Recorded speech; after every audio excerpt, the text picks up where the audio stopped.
Cerita ini berawal dari seorang gadis yang sedang menatap jendela kamarnya. Namanya Mia Dermopolis.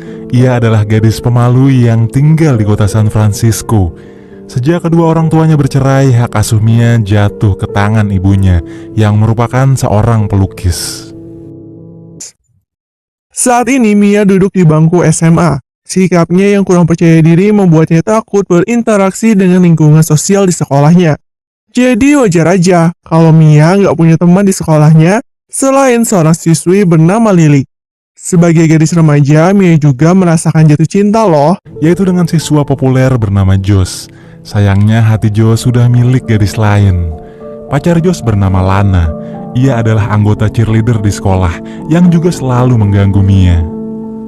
Hari itu sekolah mereka sedang mengadakan kompetisi debat dengan tema seragam sekolah. Dalam kompetisi itu, lawan debat Mia adalah Josh. Dengan lantang, Josh menyuarakan pendapat bahwa seharusnya di sekolah ada aturan menggunakan seragam casual. Pendapat ini langsung disambut dengan sorakan serta dukungan dari semua murid. Hingga giliran Mia maju untuk memberikan sanggahan. I think casual. Ouch, she's gonna hurl. Tapi Mia ini malah gagap dan membuat semua murid menertawakannya. Sepulang sekolah, ibu Mia datang menemuinya dengan membawa kabar bahwa nenek dari pihak ayahnya telah tiba di San Francisco dan ingin bertemu dengan cucu semata wayangnya itu. Mia bingung kenapa tiba-tiba neneknya ingin bertemu, padahal selama ini sang nenek tidak pernah menghubungi Mia ataupun ibunya. Keesokan harinya saat pulang sekolah, ia langsung pergi ke alamat yang diberikan ibunya dan tiba di sebuah rumah mewah. Kedatangannya pun disambut hangat oleh kepala pelayan. Mia diantar masuk dan untuk pertama kalinya, ia pun melihat wajah sang nenek yang merupakan ratu dari kerajaan kecil di Eropa, yaitu kerajaan Genovia. Alasan sang nenek ingin bertemu Mia adalah untuk menyampaikan kabar duka mengenai kematian putranya yang tak lain adalah ayah Mia dalam sebuah kecelakaan. Karena putra mahkota telah tiada, maka neneknya akan mewariskan tahta Genovia sepenuhnya kepada Mia selaku pewaris yang masih tersisa. Awalnya Mia nggak yakin dengan apa yang dikatakan neneknya, tapi melihat sikap si nenek yang begitu serius, ia pun sangat terkejut dan masih nggak percaya juga bahwa dirinya adalah calon putri yang akan memiliki tanggung jawab besar atas suatu kerajaan. Neneknya berjanji sebelum dibawa ke Genovia untuk memimpin kerajaan, ia akan mengajarinya cara bersikap layaknya seorang putri, serta akan merubah penampilan Mia. Namun Mia yang belum siap akan hal itu, kemudian menolak dan melarikan diri.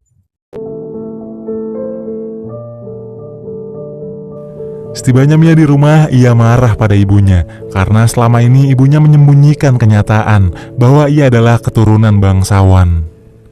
Ibunya kemudian bilang, setelah ia bercerai dengan ayah Mia, keduanya sepakat untuk membiarkan Mia tinggal bersama ibunya agar Mia kecil bisa memiliki masa kanak-kanak yang normal.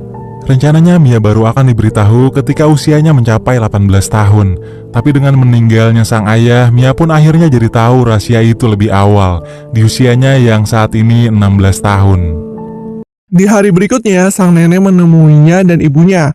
Sang nenek berniat akan segera mengumumkan Mia sebagai penerus kerajaannya kepada pers. Namun Mia menentang niat sang nenek itu. Ibunya lalu membuat kesepakatan di antara mereka berdua. Mia akan tetap belajar menjadi seorang putri. Namun setelah itu ia berhak menentukan pilihan apakah dia ingin menjadi putri bangsawan atau tidak. Karena biar gimana pun usia Mia baru 16 tahun. Dan Mia belum siap ditunjuk menjadi pemimpin suatu kerajaan. Setelah keduanya setuju, Ratu lalu mengenalkan Mia kepada kepala keamanan bernama Joe, yang ditunjuk untuk menjaga dan memastikan keselamatan Mia sampai Mia dinyatakan sebagai putri Genovia. Mia pun mendapat fasilitas sebuah limosin untuk pergi ke sekolahnya. Di perjalanan Mia meminta Joe untuk menjemput sahabatnya Lily, yang membuat Lily sangat takjub. Sepulang sekolah, Mia pergi ke tempat neneknya untuk mulai pelajaran pertamanya sebagai seorang putri. Melalui asistennya, sang nenek mencatat apa saja yang perlu dirubah dari penampilan Mia, serta mengajarkan cara bersikap yang harus dimiliki seorang putri. Sejak hari itu, setiap hari Mia datang untuk belajar tentang semua etiket putri kerajaan. Dari belajar postur berjalan, cara duduk seorang putri, posisi badan saat di meja makan, hingga berdansa.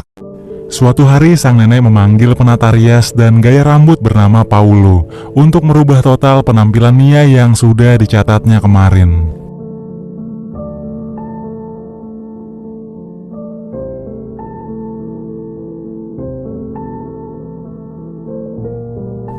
Kacamata tebal Mia juga diganti dengan lensa kontak, hingga setelah makeover selesai, Mia terlihat jauh berbeda dari sebelumnya, dan membuat ratu sekaligus nenek Mia terkesan dengan penampilan baru cucunya, yang terlihat cantik dengan rambut indahnya. Keesokan harinya saat berangkat sekolah, Michael, kakak Lily yang juga satu sekolah dengan mereka, terpesona saat melihat kecantikan Mia. Namun Lily malah tidak begitu suka dengan penampilan Mia yang sekarang, karena dia pikir Mia merubah penampilannya hanya untuk mendapatkan popularitas.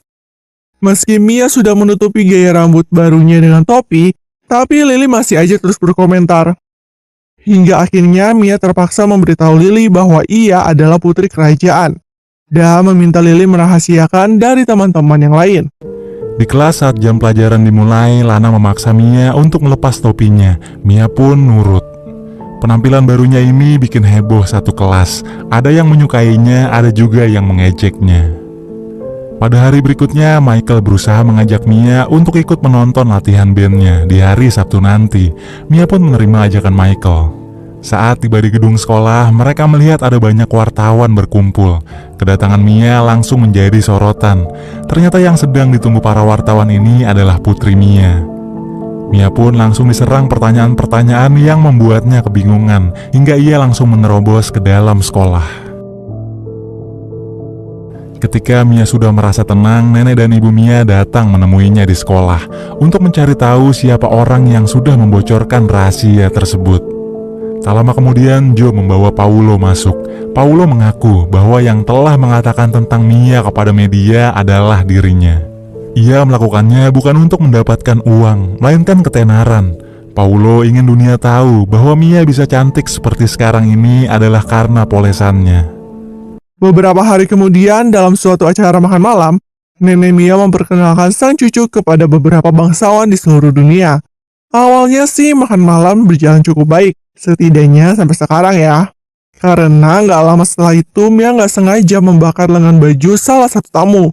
Lalu saat Mia mencoba mengambil buah anggur yang jatuh ke lantai, ia pun membuat tamu di sebelahnya tersandung, hingga terjadilah kekacauan di sana. Atas kejadian memalukan tadi, membuat sang nenek selaku ratu cuma bisa nutup muka aja. Tapi hal yang dianggap petaka bagi ratu, justru membuat para tamu terhibur. Hari berikutnya, Mia meminta maaf kepada nenek ratu, dan mengira akan dimarahi habis-habisan. Tapi sang nenek tidak marah padanya, dan malah bersedia menghabiskan hari ini dengan cucunya.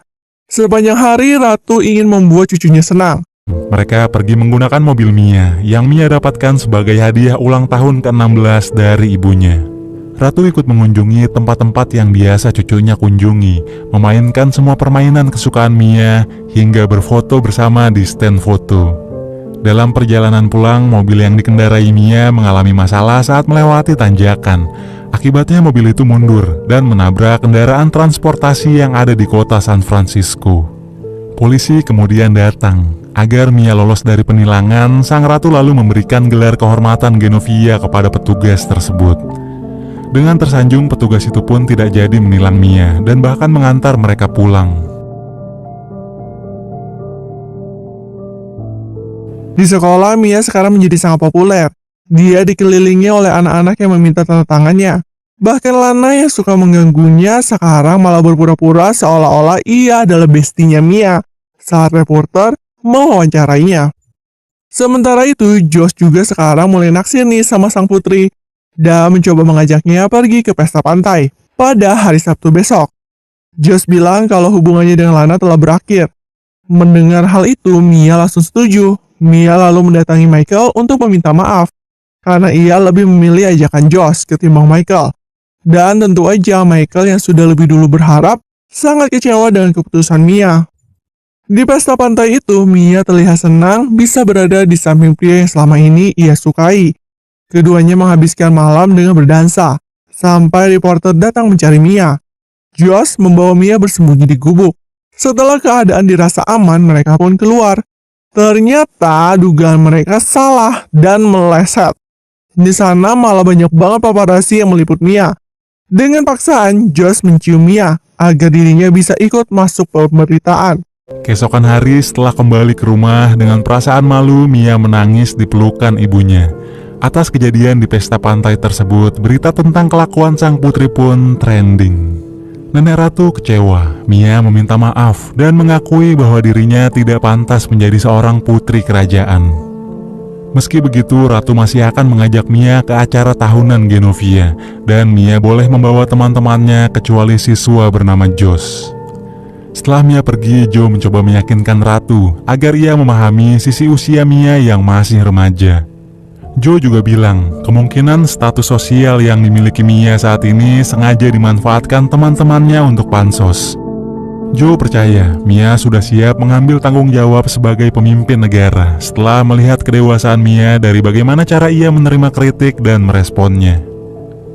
Di sekolah, Mia juga meminta maaf kepada sahabatnya Lily karena telah membuat kakaknya patah hati. Meski Lily juga kecewa, namun sebagai sahabat ia pun memaafkannya.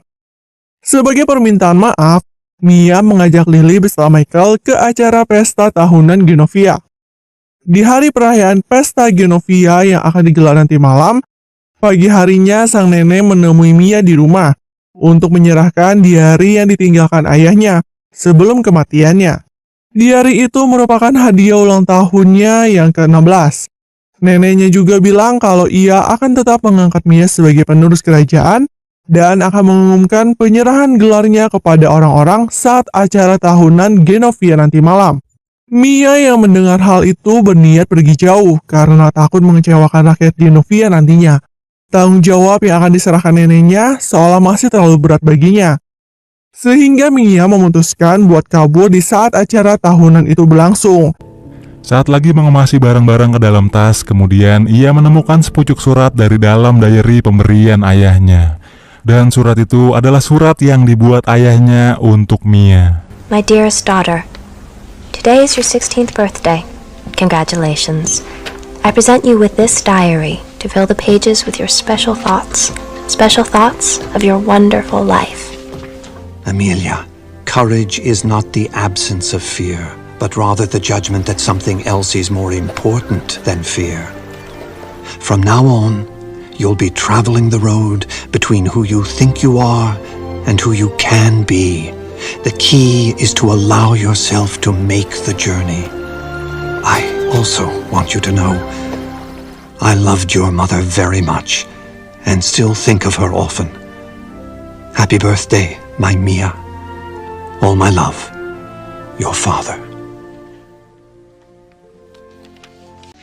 Setelah membaca isi surat tersebut, Mia tersentuh oleh kata-kata sang ayah. Ia jadi tahu pentingnya sebuah keberanian. Hingga akhirnya ia memutuskan untuk menghadiri acara tahunan Genovia. Mia nggak peduli walau harus mengemudi di tengah kondisi hujan lebat dengan mobilnya yang beratap terbuka. Tapi sialnya di tengah jalan mobilnya mogok. Ketika Mia mulai pasrah dan menyerah, Joe tiba dengan ilmu sihirnya. Ia diutus Ratu untuk menjemput Mia. Sementara di acara tersebut, karena Mia nggak juga terlihat, sang nenek Ratu memutuskan untuk mengumumkan penolakan Mia. Di saat pidatonya baru dimulai, Mia pun tiba. Dengan kondisi basah kuyup dari kepala sampai ujung kaki, dia mencoba berpidato di depan seluruh tamu yang hadir. Dan seperti biasanya, ketika berbicara di depan umum, ia gagap. Hi, hello. I'm Mia. Tapi Mia berusaha mengingat kata-kata ayahnya dan membuatnya berhasil mengatasi rasa takutnya. Kata-kata yang diucapkan Mia terus mengalir hingga ia memberikan pidato yang menyentuh hati banyak orang. Ia pun secara resmi menerima gelarnya sebagai Putri Genovia, serta akan terus belajar dan berusaha agar bisa menjadi pemimpin yang baik bagi rakyatnya. I choose to be forevermore Amelia Mionette Thermopolis Rinaldi, Princess of Genovia. Setelah dinobatkan sebagai putri baru Genovia, Mia tampil mempesona dengan mahkota dan gaun princessnya. Ia kemudian mencari Michael untuk mengajaknya berdansa, hingga akhirnya Mia mendapatkan apa yang tidak ia dapat dari pria lain, yaitu sebuah ciuman romantis.